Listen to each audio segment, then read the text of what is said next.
Fair enough. But live, it's just, I don't know. Like, I've spoken to a lot of people, and there were definitely moments of sheer brilliance. Oh, yeah. But overall, I don't know, man, because considering back in, was it 99, 2000? 99 when he did Big Day Out. It was a Mechanical Animals tour. Mechanical Animals.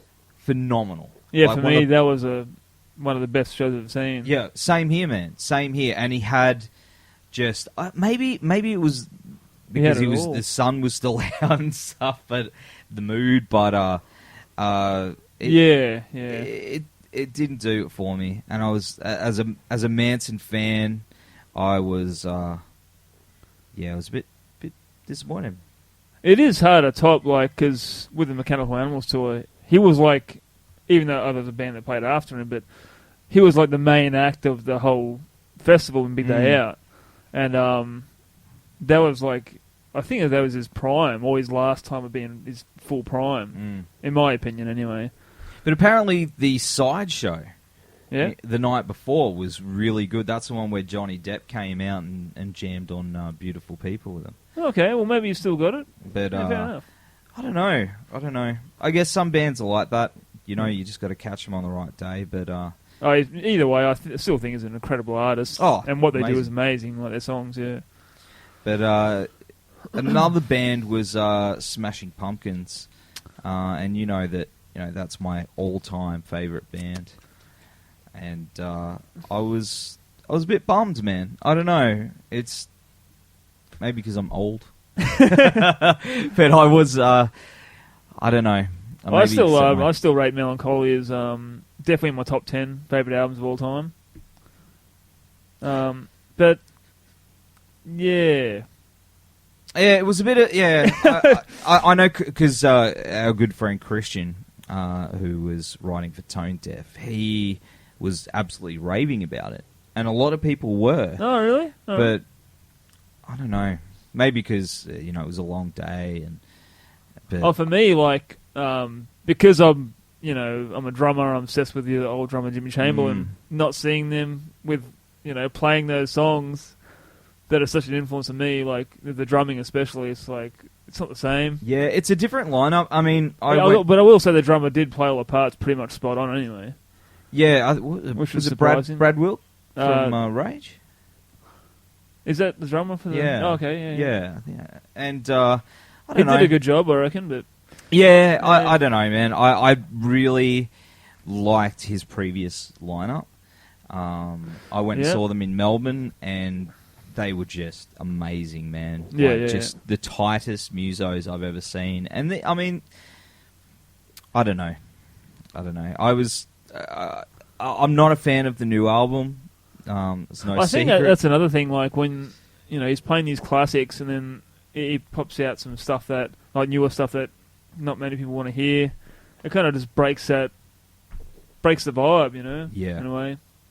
Yeah, I mean, he did play some classics like Cherub Rock and stuff like that, which was cool. But I didn't mind hearing Tonight as well. Yeah, that was awesome. Is that song just called Tonight? Or Tonight? Oh, fair enough, yeah. But, I don't know. Just, I guess when he played the new stuff, it just, I just didn't, I haven't got a connection with it.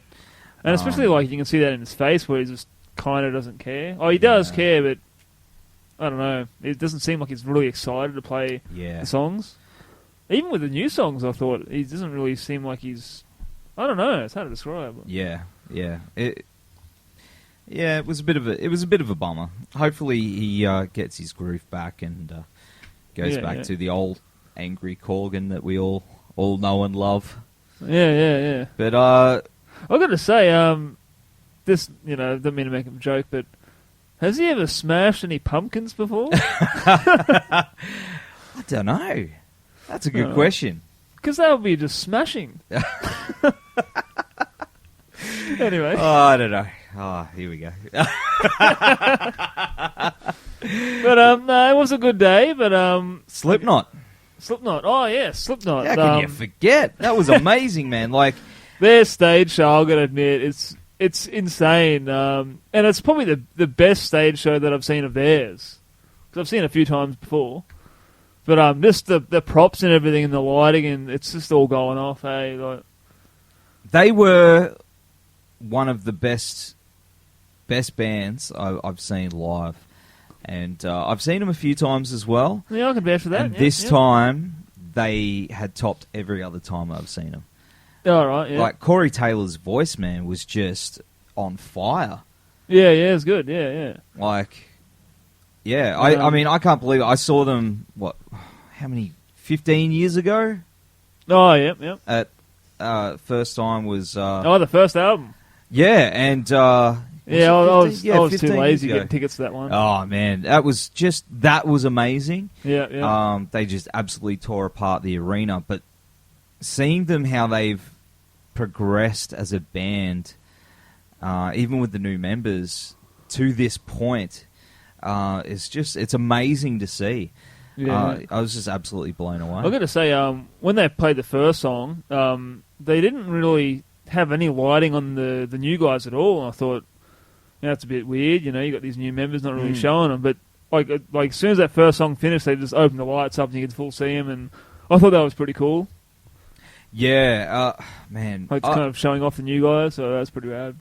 They're one of those bands that each time that they tour, it just keeps getting bigger and bigger for them. Yeah, it does seem that way, eh? Where some bands, it'll fluctuate with albums. First saw them at the arena. And then when they came back, I think it was at the Brisbane Convention Centre. I saw them there. That was awesome. Convention Centre. And then after that, they did River Stage. No, I missed that one. And now they're, obviously they did Soundwave. Yeah. And that was bigger. And now it's bigger even again. And yeah. I think it's kind of like Foo Fighters, man. Each time they've toured... they've gotten bigger and bigger. So maybe, Slipknot's that kind of band where the next time that they play, it's going to be like some... this is a pretty fast-fetched, but it could be like, stadium. Yeah. And when they toured for All Hope Is Gone, apparently they only played one song on that album. They played the River Stage. And then I heard later on that was the album that they weren't proud of. And that was a shock for me to hear.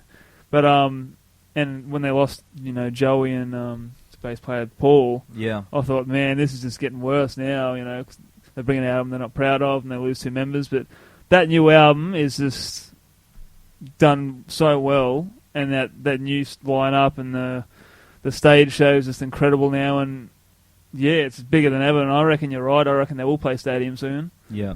And yeah, even a mate of mine, Ollie actually, said he reckons, and he's not much of a Slipknot guy, but even he said he reckons that'll be the last band that'll be massive. That'll be the last massive, like, stadium-style band that'll... Yeah. Like the, Metallica's and the Judas Priest and whatever. He reckons that'll be the last band of that kind of style. That'll be that big. Yeah, I think, bands... it's right, man. I don't think there's many bands around from that time that can really, get to that level of popularity. Yeah, and, who knows? Maybe in 10 years' time things will change, but at this, for the foreseeable future, I think, they're the last of the big band. Yeah. Like, bands will always, be somewhat huge and always have a massive following, but... Yeah, it's... I don't know. We'll see what happens. yeah. See what the future holds. But that was day one. We went home. Thank you, James, for letting us...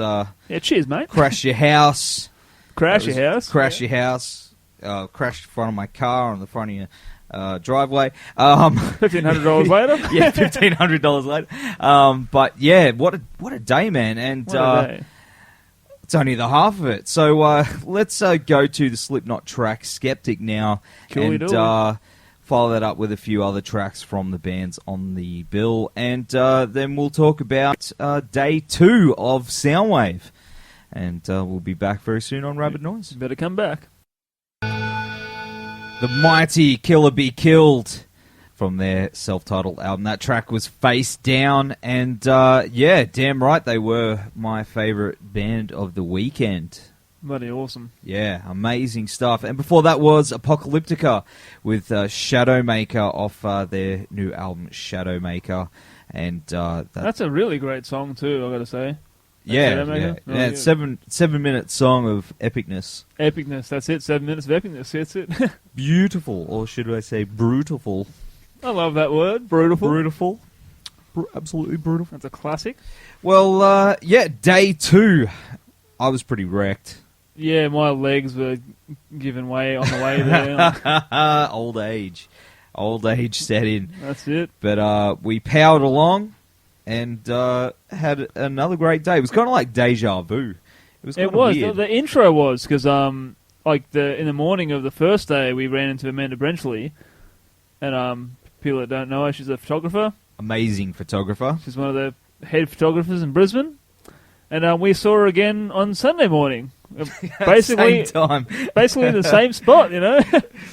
Which is and on the way out as well, I think. Oh, it might have been one night. Anyway, we saw her again and had a good yarn.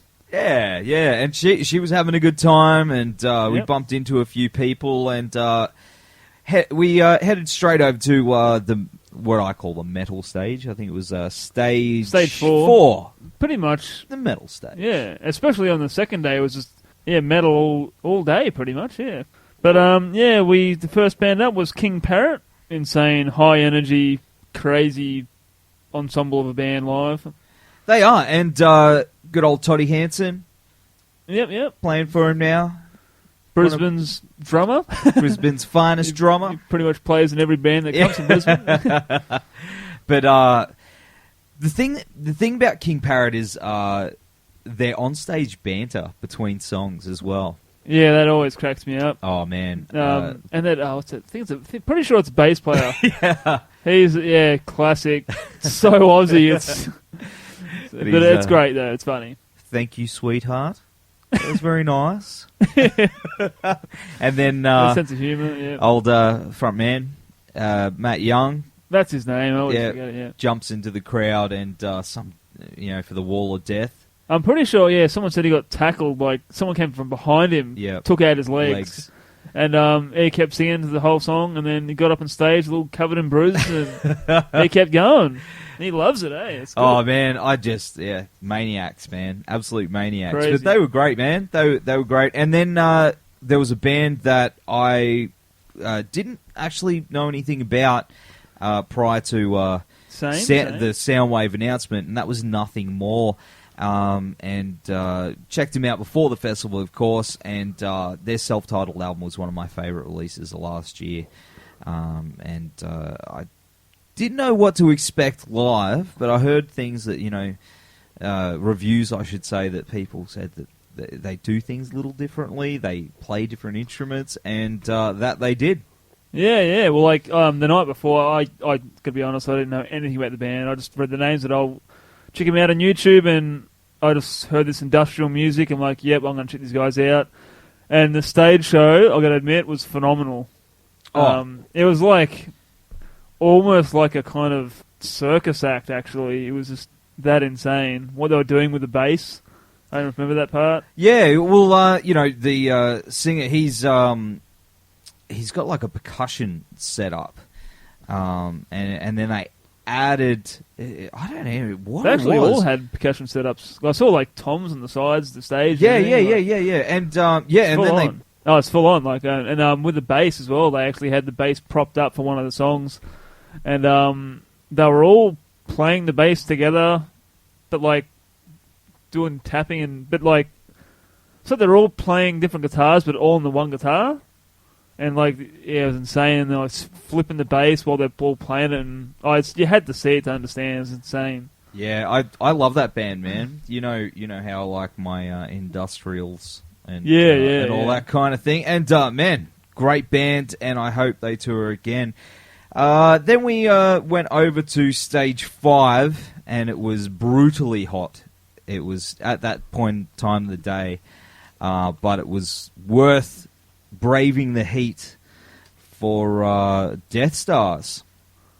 Oh, yes. Death Stars. It was brutally hot. That's mainly what I can remember. And when I was watching them, like, because they all had their, their goth gear on and the makeup and all that stuff, and the singer was like,